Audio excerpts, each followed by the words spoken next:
राहु को भ्रमित करने वाला ग्रह कहा जाता है और राहु ही है आपको जीवन में बहुत सी चीजें दे सकता है, पर कई बार राहु सिर्फ और सिर्फ भ्रमित करता रहता है। कौन से भाव में बैठकर राहु आपकी कौन सी जिज्ञासाओं को जगाता है और किस भाव में बैठकर राहु आपके जीवन में कहीं ना कहीं विपरीत प्रभाव डालना शुरू कर देता है। आज मैं आपको 1 से लेकर 12 भावों में राहु के बैठे होने का आपको पॉजिटिव और नेगेटिव सूचक बताने वाला हूं। नमस्कार दोस्तों, मैं सुभाष शर्मा चंडीगढ़ से लाल किताब के ज्ञान में आपका स्वागत करता हूं। दोस्तों, जैसा कि हम जानते हैं, नवग्रहों में राहु ही एक ऐसा ग्रह है जो इंसान के साथ अगर पॉजिटिव रूप से लग जाए तो व्यक्ति कहीं का कहीं पहुंच जाता है। उसके जीवन में चारों तरफ से सुख सुविधाएं और ऐसे व्यक्ति चुटकियों में राइज करते हैं। जीवन में उन्नति इनके लिए बाएं हाथ का खेल हो जाती है। आपने बहुत से लोग देखे होंगे जिनके पास पहले कुछ नहीं था, पर जब वो तरक्की के मार्ग पर आए तो 1 बाय 1 एक के बाद एक उन्होंने बड़ी बड़ी उपलब्धियां हासिल कर लीं। चाहे वो पैसा जो कमाने का तरीका था, चाहे वो गलत तरीके से कमाया हो, चाहे सही तरीके से कमाया हो, यहाँ पर जो भी जीवन में अचानक इंसान के मिलता है, ये सब राहु से मिलता है। अब राहु को लोग कई बार ये कह के डर जाते हैं कि राहु की दशा लग गई, राहु का ये लग गया, मैं राहु की इस तरह से ग्रह यहाँ पर बैठे होने से परेशान हूँ। यानी कि राहु देखिए, कुंडली में आपके जन्म पर 1 से लेके 12 भाव में किसी भी भाव में आ सकता है। आपकी कुंडली के अनुसार राहु बैठे होने के अनुसार ही उसका परिणाम भी बदल जाता है, क्योंकि राहु ही एक ऐसा ग्रह है जो इंसान को एक पॉजिटिव या नेगेटिव सोच देने का कारक ग्रह है। इंसान के दिमाग में आइडिया आएगा तभी वो कुछ काम करेगा। अगर आइडिया ही नहीं होगा, किसी प्रकार का कोई विचार ही नहीं होगा, तो वो क्या करेगा? या तो सिर्फ और सिर्फ उन विचारों को लेके दिमाग में मनगढ़ंत बातें ही बनाता रहेगा, या फिर उन विचारों पर अमल करके आगे बढ़ेगा। आपने कुछ साइंटिस्ट, रिसर्चर या ये लोग देखे होंगे जिनको सम्मानित किया गया। ये बड़े स्तर पर लोग हैं जिनको आपने देखा जाना, पर छोटे स्तर के भी ऐसे लोग होते हैं जो अपने जीवन में यही आइडियाज़ पे काम करते हैं, यही आइडियाज़ उनको आगे बढ़ाते हैं। शेयर मार्केट हुआ, बिजनेस हुआ, बहुत से ऐसे काम हैं, या फिर इलीगल कुछ काम हुए, सब के सब राहु से देखे जाते हैं। अब राहु पहले भाव में अगर आपके बैठे हैं तो ये क्या करेंगे? राहु के बैठे होने पर ये कहीं ना कहीं जिज्ञासा और भूख दोनों चीज़ें बढ़ाएंगे। जिज्ञासा क्या होगी? जिज्ञासा यानी कि पहले भाव में इंसान कुछ ज़्यादा ही सोचेगा, कुछ ज़्यादा ही विचारे, मतलब बहुत चीज़ों पर विचार करेगा। आपने देखे होंगे लोग कि अपनी ही धुन में सवार रहते हैं, किसी की सुनते नहीं हैं। पहले भाव के राहु का यही एक सूचक है, यही एक सिम्टम है कि ऐसा व्यक्ति दिमाग में आइडियाज़ बहुत ले आता है। अगर ये शुभ है राहु तो वो आइडियाज़ पे इंसान काम भी करता है, और अगर अशुभ है तो सिर्फ और सिर्फ पूरा दिन वो सोता रहेगा, पड़ा रहेगा, काम नहीं करेगा।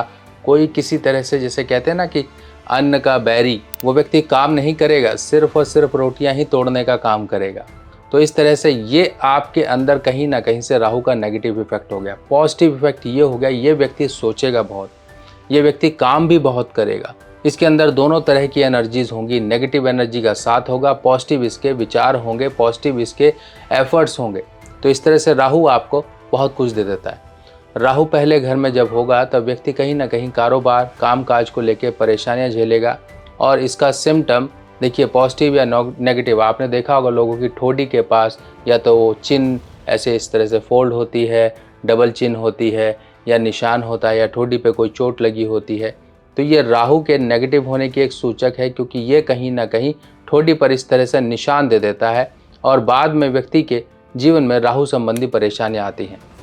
राहु दूसरे घर में, अब राहु दूसरे घर में होगा तो ये कहीं ना कहीं आपकी चोरियां करवाएगा। चोरियां कैसे करवाएगा? आपके अंदर कहीं ना कहीं शो ऑफ करने की एक हैबिट होगी। जो शो ऑफ लोगों की नज़रों में आएगा वो कहीं ना कहीं आपके धन को भी नुकसान पहुंचाएगा। दूसरे घर का राहु ये परेशानी लाता है।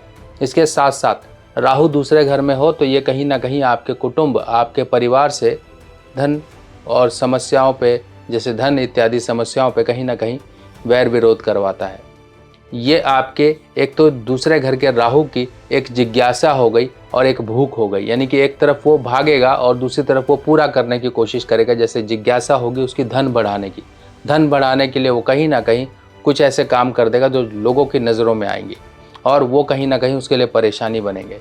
चोरी होना, आग लगना, गबन होना, कुछ इस तरह की चीज़ें खासकर इस व्यक्ति के साथ होती हैं। तीसरे घर में राहु अगर है तो तीसरे घर में ये आपकी इच्छाएं भाई भ्राता जो आपके फैमिली के मेंबर्स हैं उनके प्रति बढ़ा देगा और आपके जो पुरुषार्थ हैं, आपके जो काम करने की एक प्रवृत्ति है उसको कहीं ना कहीं घटा देगा। अगर ये नेगेटिव है तो घटा देगा। अगर मंगल आपकी कुंडली में स्ट्रांग है, अच्छा है, तो ये आपके सोच और आपके कामकाज करने के तरीके को अच्छा कर देगा। आपके कहीं ना कहीं सोशल रिलेशन अच्छे करा देगा। आपके जीवन में भाई बंधुओं से कहीं ना कहीं आपको एक अच्छे आइडियाज़ या अच्छी सपोर्ट दिलवा देगा। आपके जीवन में अच्छा चलेगा। ऐसा व्यक्ति किसी की झूठी गवाही ना दे, अन्यथा ये तीसरा राहु उसके लिए परेशानी क्रिएट कर देगा। राहु चौथे घर के बारे में, राहु चौथा घर का वही कंडीशन क्रिएट करता है। ये कहीं ना कहीं माता के स्वास्थ्य पर बुरे प्रभाव डालता है। व्यक्ति की सोच में कहीं ना कहीं विचारधाराएं, वो भी खासकर सिर्फ उल जलूल कहीं ना कहीं बढ़ा देता है। ऐसे लोगों को स्ट्रेस, ओवर थिंकिंग या एंजाइटी बहुत ज़्यादा रहती है और ऐसे व्यक्तियों को कहीं भी देखिए तो ये व्यक्ति घर में कम टिकते हैं। इन लोगों को कहीं ना कहीं बाहर की हवा, बाहर के वातावरण ज़्यादा अच्छा लगता है। कई लोग तो ऐसे ट्रैवल ही करते रहते हैं, घर का सुख नहीं मिलता है। पांचवें घर का राहु जिज्ञासाएं बढ़ाता है संतान के रूप में। संतान यानी कि आपके घर में बेटा हो, आपके घर में बेटी हो या आपका परिवार कंट्रोल रहे, तो कई बार इच्छाओं के प्रति ये इतना ज़्यादा वो हो जाता है कि मिसकैरेजेस करवाते हैं। आपने देखे होंगे भ्रूण हत्याएं या फिर किसी तरह से अपने ही मेडिकल टर्मिनेशन करवा दी जाती है प्रेगनेंसी, तो ये कुछ करवाते हैं। इससे क्या होता है कि कहीं ना कहीं उनकी जिज्ञासाएं शांत नहीं होती हैं या जिज्ञासाएं ही उनकी अधूरी रह जाती हैं कि हाँ पूरी फैमिली हो, संतान संबंधी कुछ ना कुछ इनके जीवन में हमेशा उलझनें बनी रहती हैं, संतान संबंधी कुछ ना कुछ परेशानियां आती हैं। ये राहु पाँचवें के लक्षण हैं। राहु पाँचवें का अगर है तो ये कहीं ना कहीं आपके कामकाज पर भी बुरे प्रभाव डालता है। ऐसा व्यक्ति अक्सर कामकाज के मामले में परेशान होता है, उसको कुछ ना कुछ पेनल्टीज़ या जुर्मानों का सामना करना पड़ता है। सरकारी जो झंझट होते हैं अक्सर इसके साथ लगे रहते हैं। चालान ऐसे व्यक्तियों के बहुत जल्दी होते हैं। पेट की समस्या देता है, पर ऐसे व्यक्ति को कहीं ना कहीं एक किस्मत का साथ जरूर मिलता है और ये किस्मत का साथ यानी कि किस्मत इसके साथ जो आएगी वो किसी व्यक्ति के रूप में आएगी। कोई व्यक्ति इसको साथ में लेके इसकी डूबती नैया को बाहर निकाल देता है। बहुत से ऐसे लोग हैं जिन्हें पता है कि हाँ कहीं ना कहीं अगर आज वो स्टैंड है तो किसी की मदद की वजह से। छठे घर का राहु इंसान के अंदर वही चीज़ें, ये तरक्कियां बहुत करता है, जीवन में बहुत कुछ हासिल करता है, पर वही तरक्कियां कहीं ना कहीं दूसरों की नज़र में आती हैं। तभी कहा जाता है छठे भाव के राहु के लिए अपने जीवन में जो भी कुछ करो चुपचाप छुपा के करो, किसी को ज़्यादा शो ऑफ करने की ज़रूरत नहीं, क्योंकि आपके दुश्मन बहुत हैं। छुपे हुए प्रत्यक्ष अप्रत्यक्ष आपके दुश्मन बहुत हैं और यही नज़र तोक, तंत्र, बाधा दुश्मनों द्वारा किया कराया यही आपके जीवन में मुसीबतें क्रिएट करता है। ऐसा व्यक्ति कहीं ना कहीं दूसरों के द्वारा जी के जंजाल में फंस जाता है। और इस व्यक्ति की इच्छाएं क्या होती, इच्छाएं इसकी बहुत बड़ी बड़ी होती हैं, बड़ी छोटी नहीं, बड़ी बड़ी। और वो बड़ी बड़ी इच्छाओं को पूरा करने के लिए कहीं ना कहीं वो छोटी इच्छाएं या छोटे कार्यों की तरफ ध्यान नहीं देता है। बड़े की चाह में छोटे जो मौके होते हैं उनको छोड़ देता है। तो बड़े की चाह में छोटे मौके मत छोड़िए, क्योंकि छोटे छोटे मौके ही जुड़कर आपके जीवन में कुछ बड़ा लाएंगे। तो इस चीज़ को आप ध्यान रखिए, इस बात पर चलिए। राहु सातवें घर में है तो आपकी इच्छाएं और जिज्ञासाएं जो बढ़ाएगा वो आपके जीवन साथी से ज़्यादा बढ़ाएगा। तभी ऐसे लोगों के अक्सर कहीं ना कहीं मतभेद रहते हैं। शादी होने से पहले ये व्यक्ति बहुत सोचता है कि मेरी शादी इससे हो, ऐसी हो धर्मपत्नी, ये हो, ऐसा मेरा पति हो। इस वजह से कहीं ना कहीं वो रिश्ते त्याग देता है, जिस वजह से शादी ही नहीं हो पाती है। बहुत से लोग आपने देखे होंगे लेट मैरिजेस, इस तरह की प्रॉब्लम रहती हैं। आठवें राहु के लिए ये कहा गया है कि आठवां राहु उसके लिए बहुत बढ़िया है जो साउथ दिशा के मकान में नहीं रहता है। हाँ ठीक है, रहता है पर उसका अपना मकान नहीं है या उसके पिता का मकान है या इस तरह से पारिवारिक मकान है, तो कहीं ना कहीं दोष कम हो जाता है। खुद से ही साउथ दिशा क्या होगी, घर से निकलते ही आपके फेस के सामने जो दिशा पड़ रही है इस हिसाब से लाल किताब देखती है। तो यहाँ पर ये मत सोचिए कि हम एंटर किस में कर रहे हैं। अगर आप एंट्री भी साउथ में कर रहे हो तब भी कहीं ना कहीं ये दोष आपके ऊपर आएगा। पर आपको ये दिशाओं का ध्यान रखकर साउथ दिशा को अवॉइड करना है। अब इस व्यक्ति के अंदर जिज्ञासाएं क्या होती हैं? जिज्ञासाएं होती हैं कहीं से भी पैसा बना लिया जाए, पैसा इसके जीवन में आए, पर ये पैसे के लिए बहुत मेहनत करता है। पर कहीं ना कहीं राहु अगर नेगेटिव हो जाए तो रुकावटें भी लाता है। रुकावटें कैसे लाता है? इसके शारीरिक कुछ ना कुछ परेशानियां लेकर आता है। शारीरिक परेशानियां छोटी सी भी आएंगी तो ये व्यक्ति बहुत जल्दी डर जाएगा, घबरा जाएगा, कहीं बड़ी बीमारी तो नहीं हो गई। इस तरह से ये राहु 8वें वाला व्यक्ति को कहीं ना कहीं शारीरिक रूप से रोकने की कोशिश करता है इसके बढ़ते कदमों को, अगर ये नेगेटिव है। अगर ये पॉजिटिव हुआ तो ऐसा व्यक्ति अंडर द टेबल पैसे लेकर बहुत अमीर बन जाते हैं। यानी कि पॉजिटिव भी है, नेगेटिव भी है। पॉजिटिव है तो गलत कामों के ज़रिए चलने वाला। अगर ऐसा व्यक्ति बहुत ज़्यादा शरीफ है, बहुत ज़्यादा इस तरह से, तो पैसे नहीं कमा पाएगा। उसका जीवन कहीं ना कहीं आई चलाई ही चलती रहेगी। आज पैसा आ गया, कल को खा लिया, आज आया इधर से ले लिया, उधर से ले लिया, ये थोड़ा बहुत इस तरह से चलता रहेगा। राहु 9वें घर में देखा जाए तो काफ़ी शुभ है और देखा जाए तो काफ़ी अशुभ भी है। अशुभ किस तरह से? ये पितृ ऋण बनाता है। पितृ ऋण बनाता है तो पारिवारिक जो सुख होते हैं, पारिवारिक जो रिलेशन होते हैं, उनको कहीं ना कहीं ओवर इच्छाओं से ये कहीं ना कहीं ख़राब कर लेता है। इसके अंदर इच्छाएं ये होती हैं कि मेरा सब कोई सम्मान करे, मेरे साथ इस तरह से व्यवहार ना करे, मेरे साथ इस तरह के लोग रहें। मैं छोटा हूँ पर मेरे को बड़े की तरह बर्ताव किया जाए। कहीं ना कहीं ये इच्छाएं अधूरी जब रह जाती हैं अपनों से तो कहीं ना कहीं दिमाग में एक कटुता पैदा कर देती हैं, एक नेगेटिविटी लेकर आ जाती हैं, जिस वजह से ये रिलेशंस को सही तरह संभाल नहीं पाता। ऐसे व्यक्ति को यात्राओं से काफ़ी ज़्यादा लाभ होता है।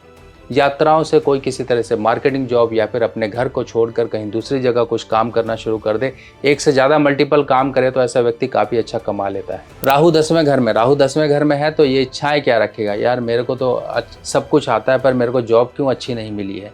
मैं यहाँ पर बैठा तो हूँ पर ये मेरे को काम कैसा दिया गया है? मैं तो ये इस तरह का लोअर कैडर का मुझे काम दिया गया। इसकी इच्छाएं होती हैं कि करियर में इसको बहुत अच्छा काम मिले, एक सम्मानजनक इसको काम मिले, पर कहीं ना कहीं ये अंडर पेइंग रह जाता है और इसको काम भी उस तरह का नहीं मिलता है।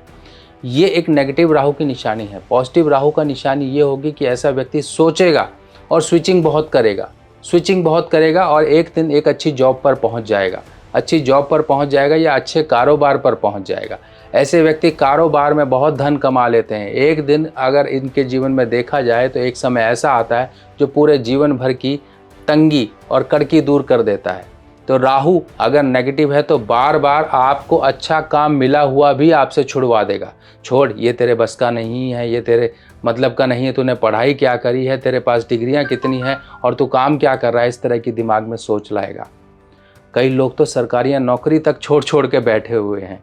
इस तरह के लोग कहीं ना कहीं अपने द्वारा गलत डिसीजन से परेशान होते हैं। अब राहु 11वें घर में, राहु 11वें घर में क्या करेगा? आपकी इनकम पर चोट डालेगा, वो भी खासकर आपके बड़े बुजुर्गों के द्वारा आपको दी गई इनकम पर। कैसी इनकम होती है? पैतृक जो संपत्ति होती है उनके द्वारा कहीं ना कहीं वो जो आपकी संपत्ति मिलने वाली होती है उसको कहीं ना कहीं आपके रिश्तेदारों में उलझा देगा, या फिर वो संपत्ति कहीं ना कहीं कोई कानूनी विवाद में फंस जाएगी। आपके जीवन में धन अच्छा आएगा पर कहीं ना कहीं पिता जब तक बैठे हैं तब तक आप धन कमा पाओगे। पिता के जाने के बाद आपके जीवन में थोड़े संघर्ष बढ़ जाते हैं। इसीलिए कहा जाता है कि राहु 11 वाले जो व्यक्ति हैं वो पिता की तरफ ना देखे, पिता की तरफ मतलब आस ना लगाए कि मुझे कुछ मिलेगा। वो अपने ही जीवन में अपना कुछ बनाने की कोशिश करे, ताकि देखिए एक जीवन चक्र है, पिता आज हैं तो कल नहीं है। अगर आप पिता के भरोसे रह गए तो ये व्यक्ति जीवन में संघर्ष रहता है इसके। अगर पिता के रहते हुए उसने अपने जीवन में कुछ सेटअप कर लिया, कुछ काम धंधा स्थापित कर लिया, तो ऐसा व्यक्ति कभी परेशान नहीं रहता। ये व्यक्ति हमेशा आस लगाता रहता है कि मेरे को ये मदद मिल जाएगी, मेरे को वो मिल जाएगा, मेरे पिता ये दे देंगे, मेरे दादा वो दे देंगे, मेरे ताऊ ये दे देंगे, मेरे चाचा ये दे देंगे, मेरे पास तो सब कुछ है, मैं कुछ क्यों करूं। पर जैसे ही ये सब लोग जाते हैं इसके जीवन में असल दौर संघर्ष का शुरू हो जाता है। चलिए राहु 12 वाले के लिए बात करें। राहु 12 वाला अगर इंसान को देखिए, ये दिमाग है और मैरिड लाइफ है, ये दोनों चीज़ों पे कहीं ना कहीं असर डालता है। राहु 12 आपके सुख का घर है। ये सुख के घर को या तो बढ़ा देता है या तो परेशानियां ले आता है। परेशानियां कहाँ से आएंगी? आपके मैरिड लाइफ रिलेशंस के थ्रू आएंगी। बहुत से लोग अच्छा कमाते थे, अच्छा खाते थे, पर जो उनके मैरिड लाइफ में जो दुख दर्द आए, परेशानियां झंझट आई, उनके कारण उनका जीवन कहीं ना कहीं एक भिखारी की तरह बन गया। कहीं ना कहीं कोर्ट कचहरियों के झंझट और ये जीवन के लगे हुए जीज के जंजाल उसके जीवन की सुख शांति को खा गए। और ये सुख शांति को बनाए रखने के लिए आपको अपने जीवन साथी का मान सम्मान करना, किसी प्रकार के जीवन साथी के साथ विवाद में ना फंसें। अगर फंसेंगे तो आपके ये राहु जो 12 के जो सुख होते हैं ये जीवन से चले जाएंगे। बहुत से लोग कहीं ना कहीं गलत इन्वेस्टमेंट करके नुकसान पाते हैं, गलत जगह पैसा लगा देते हैं, शेयर मार्केट में फंसा देते हैं, कहीं अब्रॉड में लगा दिया, कहीं इधर लगा दिया, कहीं कुछ कर दिया। ये कहीं ना कहीं राहु 12 वाले व्यक्ति इस तरह से नेगेटिव राहु के कारण नुकसान खाते हैं। अगर 12वां घर सुख का है तो 12वां घर कहीं ना कहीं जीवन में मिलने वाले दुख और व्यय का भी है, आपके जीवन में आने वाले नुकसान का भी है। और राहु यहाँ पर जीवन में कई बार तो नुकसान भी देता है पर उससे 4 गुना फ़ायदा भी दे देता है, यानी कि मेकअप हो जाता है, पता ही नहीं चलता आदमी को। तो इस राहु के इस तरह से अपने मैरिड लाइफ को सुधारिए और नुकसान की परवाह ना करें। छोटे मोटे नुकसान की लोग परवाह करते हैं और उसी में फंस जाते हैं। जैसे कि मान लीजिए किसी ने आपके 10,000 रुपये दबा लिए, आप उससे झगड़ोगे, आप उससे वो करोगे, आप अपना जो कीमती समय था कहीं लगाने की वजह आप उस चक्कर में लगे रहोगे। तो इस तरह से जीवन में पैसा ही नहीं आएगा। पैसा बनाना है तो पैसे की जो छोटे मोटे नुकसान होते हैं इनकी परवाह ना करें, सोचें मत। सोचेंगे तो कभी आगे बढ़ेंगे ही नहीं। तो इस तरह से राहु को किस तरह से आपने समझा। अब राहु आपके जीवन में पॉजिटिव है या नेगेटिव? राहु पॉजिटिव तभी होता है जब मंगल सही होता है। मंगल सही रखने के लिए इस तरह से चौकोर थैली लाल कपड़े की बनी हुई मैं अक्सर आपको बोलता हूँ, ये देखिए इस तरह से, जिसमें देसी खांड है, सौंफ है, मूंगा है, ये थैली आप अपने पास रखिए या फिर अपनी तकिया के नीचे परमानेंट रखिए, जिससे आपके साथ मंगल रहेगा। तो मंगल रहेगा यानी कि हाथी का महावत होता है मंगल और हाथी होता है राहु। तो राहु आपका गलत कभी नहीं करेगा, गलत दिशा की तरफ नहीं जाएगा। छोटे मोटे नुकसान तो एक जायज़ हैं पर कोई बड़ी परेशानी लेकर नहीं आएगा।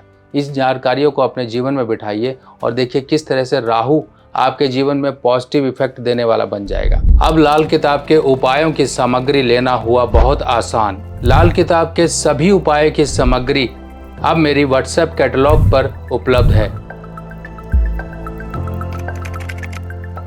और लाल किताब सामग्री देखने के लिए मोबाइल में आपको इस निशान पर टैप करना है। इस निशान पर जैसे ही क्लिक करोगे मेरी व्हाट्सएप कैटलॉग आपके सामने खुल जाएगी और जो भी सामान आपको चाहिए इसमें सभी सामान मूल्य के साथ दिए गए हैं। और आप सभी लोगों को ये भी जानकारी दे दी जाए, ये सभी सामान सभी मेरी निगरानी में तैयार होते हैं और प्रॉपर तरीके से लाल किताब के जिस तरह से उपाय के तहत चीज़ों को तैयार करना होता है उसी तरह तैयार किया जाता है ताकि आपको उपाय का पूर्ण फल प्राप्त हो सके। बाकी और जानकारियों के लिए मिलते हैं नई वीडियो में, तब तक के लिए अपने सुभाष भाई को आज्ञा दीजिए। नमस्कार।